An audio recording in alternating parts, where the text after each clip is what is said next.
안녕하세요. 조선일보 경제부의 박사기자 방현철입니다. 이 시간은 받으면 많이 버는 방현철 박사의 머니머니입니다. 조선일보가 엄선한 베스트 애널리스트 그리고 이들을 키워낸 증권사의 센터장들 여기에다 증권가의 고수들까지 조선일보가 한국 금융계 어벤져스들을 초대해서 개미들은 알 수 없는 진짜 고급 정보를 뿌려드리니 여러분들은 많이 버시기 바랍니다.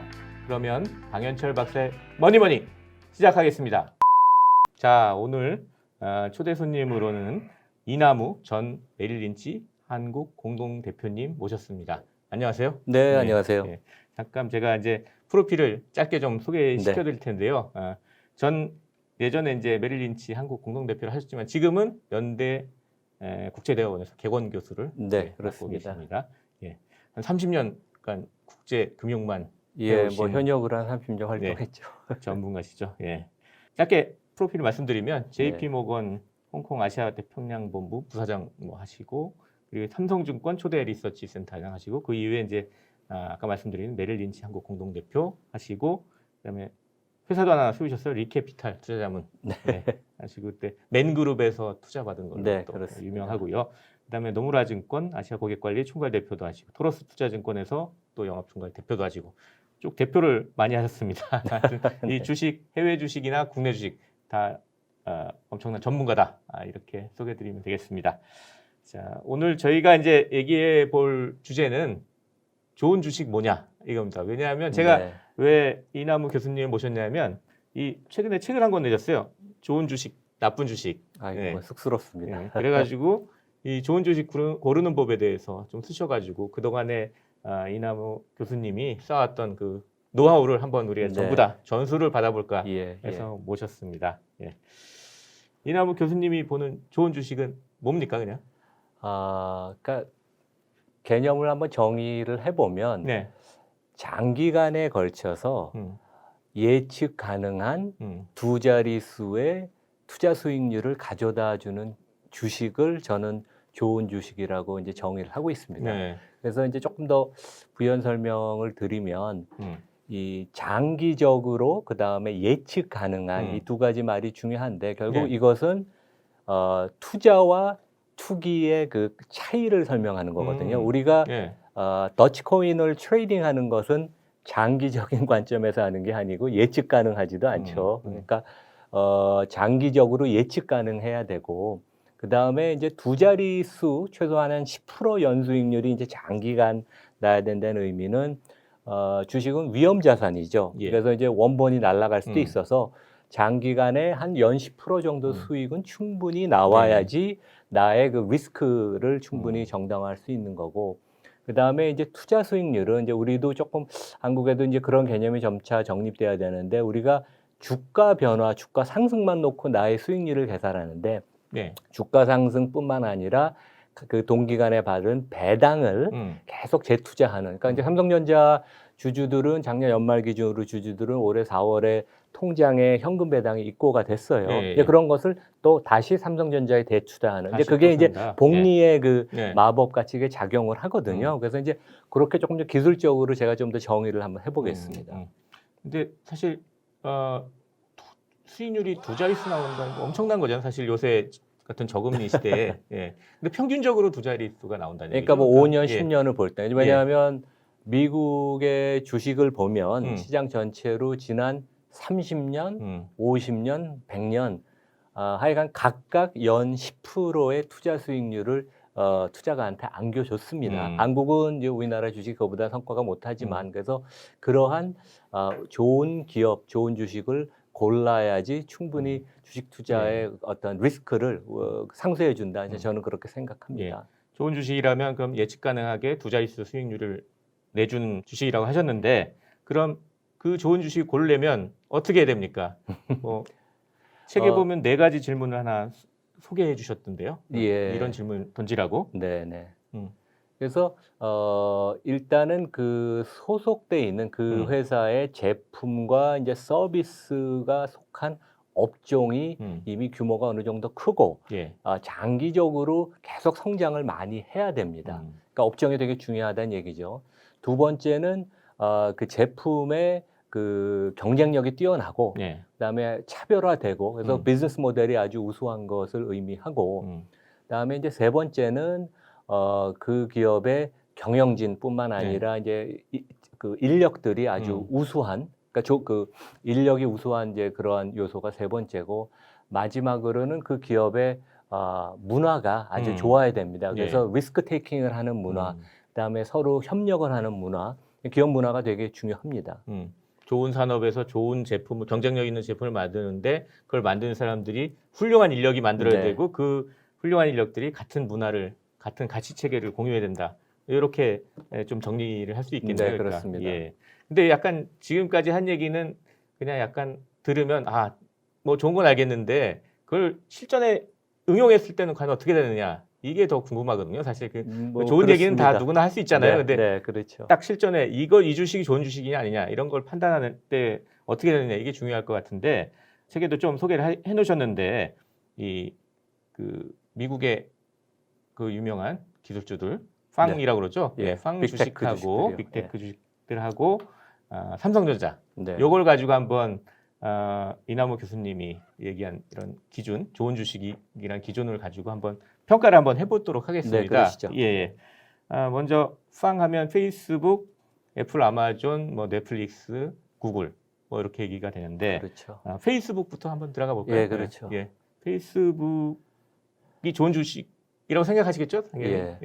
그러니까 페이스북은 일단 그 비즈니스 모델이 아주 탁월합니다. 그래서 빅테크 중에도 영업이익률이 가장 높거든요. 그래서 한때는 페이스북의 영업이익률이 50%에 육박을 했습니다. 4, 5년 전만 해도. 최근에는 이제 규제 리스크가 강화가 되면서 이제 각종 비용이 증가해서 30% 중반 정도인데 그러니까 기본적으로 원재료가 필요 없는 우리가 로그인을 해서 정보를 확인하고 댓글을 달 때마다 그게 그 회사의 원재료가 되거든요. 그래서 거의 코스트가 아주 적은 우수한 비즈니스 모델을 갖고 있고 비즈니스 모델이 좋다. 그다음에 이제 이 회사는 그 저커버그 창업자 자신이 엄청나게 뛰어난 천재 경영자지만 한 10몇 년 전에 그 셰릴 샌드버그라고 넘버 2 CEO를 영입해서 본인이 이제 관리의 부담은 셰릴한테 맡겨서 아주 환상적인 콤비를 이루고 그다음에 빅테크가 뭐 대부분 그렇지만 특히 페이스북은 구글과 함께 그 미국에서 그 졸업하는 소프트웨어 엔지니어, 데이터 사이언스의 제일 좋은 학생들을 하고 중간 관리자들을 많이 뽑습니다. 그래서 인력도 되게 우수하고 그다음에 이 회사들은 장기적인 성과가 이미 검증이 됐습니다. 그래서 이제 지난 10년 동안 기업 이익도 한 25% 이상 연 증가했고 그다음에 주가도 비슷하게 한 연 25% 정도 증가를 했습니다. 그리고 이제 최근에는 주가의 밸류에이션도 어느 정도 아주 뭐 초고속 성장에서 이제 고속 성장 단계로 내려오면서 주가의 밸류에이션이 어느 정도 적당한 수준, 퍼 기준으로 올해 기준으로 한 24배, 5배.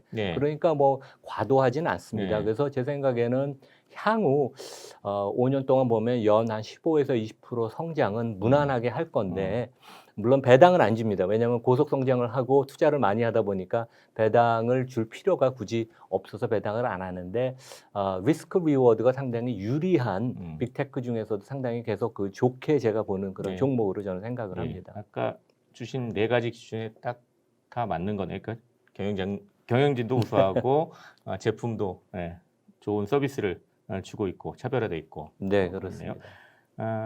그 퍼라고 하면 아까 그 주가 수익 비율 그렇죠. 거죠? 그러니까 퍼라는 것은 올해 예상되는 이익을 몇 배를 주고 사느냐. 그래서 이제 주가 수익 배수라고 하죠. 그래서 이제 삼성전자는 올해 예상되는 40조 원 정도의 순이익에 한 14배 거래가 됩니다. 시총이 한 550조 원쯤 되니까 550조 나누기 40조 하면 14배쯤 나오죠. 근데 페이스북은 미국 시장이 전반적으로 퍼가 한국보다는 좀 높고 페이스북은 원래는 퍼가 전에 30배가 넘었는데 최근에 좀 내려왔습니다. 그래서 올해 예상되는 이익에 한 25배 사는 그런 개념으로 저희가 볼 수 있습니다. 아주 쉽게 설명해 주시네요.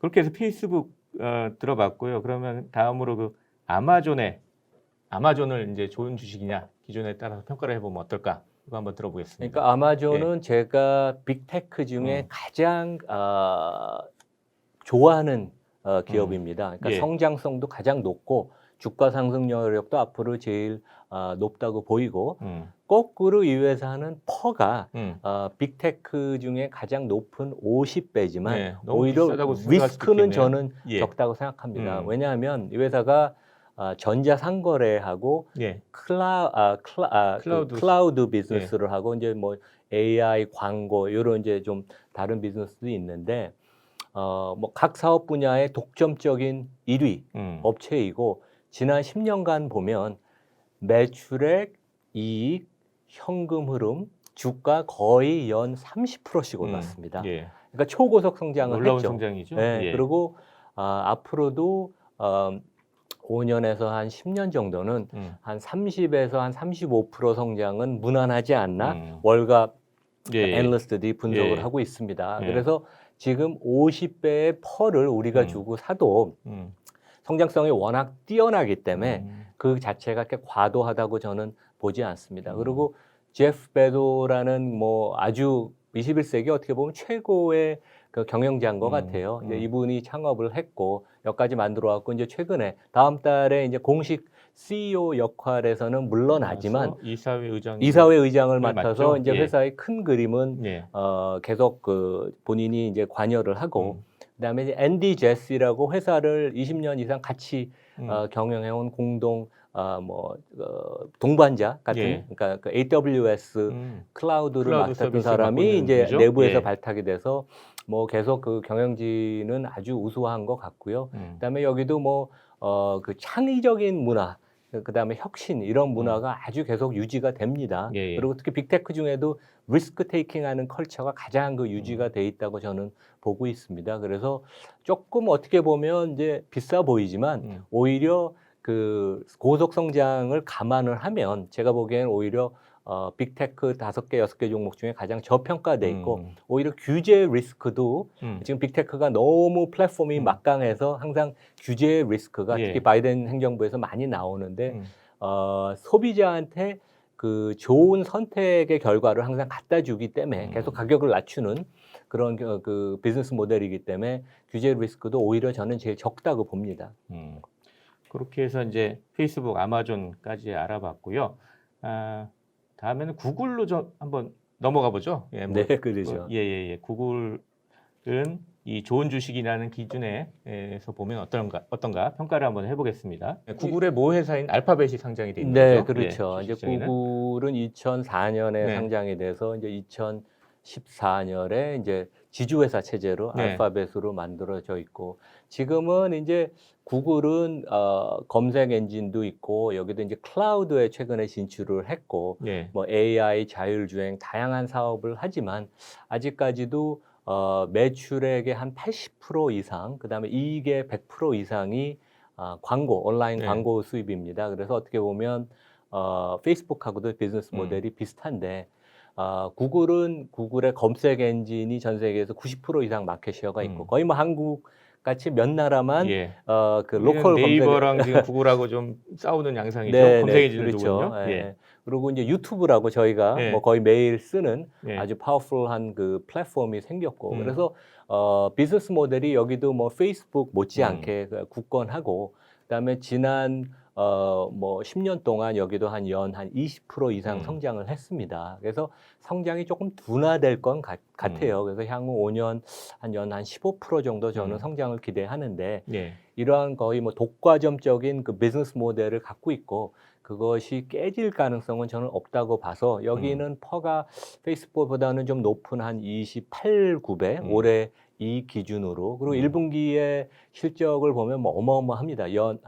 1분기 순이익이 한 20조 원 정도 나왔죠. 그래서 뭐 아주 그 튼튼한 프랜차이즈고 그다음에 이제 이 회사는 그 원래 스탠포드 컴퓨터 사이언스 그 과에 이제 박사과정에 있던 레리 페이지랑 이제 같이 공동 창업을 세게이 부인하고 같이 공동 그렇죠. 창업을 했죠. 그래서 지금은 이제 순다 피차이라는 그 인도계 경영자가 CEO가 승진이 됐고, 네. 그다음에 이제 루스 포렛이라고 모건 스탠리의 그 CFO를 하던 아주 노련한 여성분이 CFO로 영입이 돼서 지주사 전환도 성공적으로 했고, 그래서 여기도 아주 경영진도 아주 우수하고, 그다음에 어떻게 보면 가장 미국에서 뛰어난 졸업생들, 컴퓨터 사이언스랑 데이터 사이언스 통계학을 한 사람을 가장 선호하는 직장이 구글입니다. 그런 면에 있어서 인재 풀도 뭐 무궁무진하고, 그런 면에 있어서는 아주 이 회사도 뭐 좋은 회사라고 저는 생각을 합니다.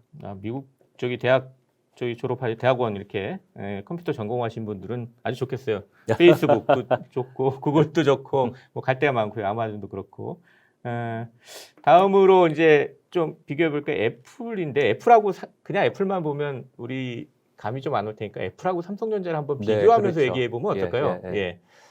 그래서 이제 애플은 우리가 그 아이폰에 이제 되게 익숙하지 않습니까? 근데 저는 이제 얼마 전에 그 애플 워치까지 찾는데, 이제 애플의 장점은 이제 그 워런 버핏이 그런 얘기를 했습니다. 워런 버핏이 지금 뭐 개인으로서 가장 큰 주주인데 5% 이상 지분이 있죠. 나는 이걸 IT 기업이 아닌 컨슈머 기업으로 생각을 한다.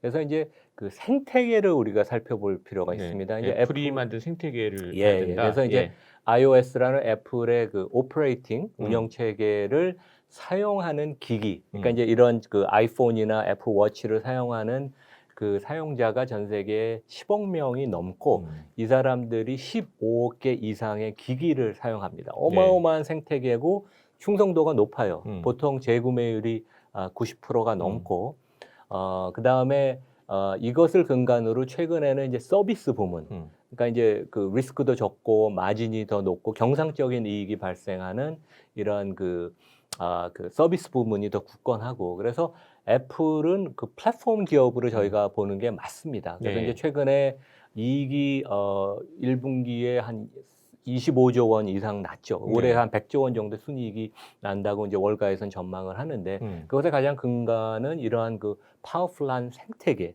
그렇고 삼성전자는 세계 최고의 IT 하드웨어 업체입니다.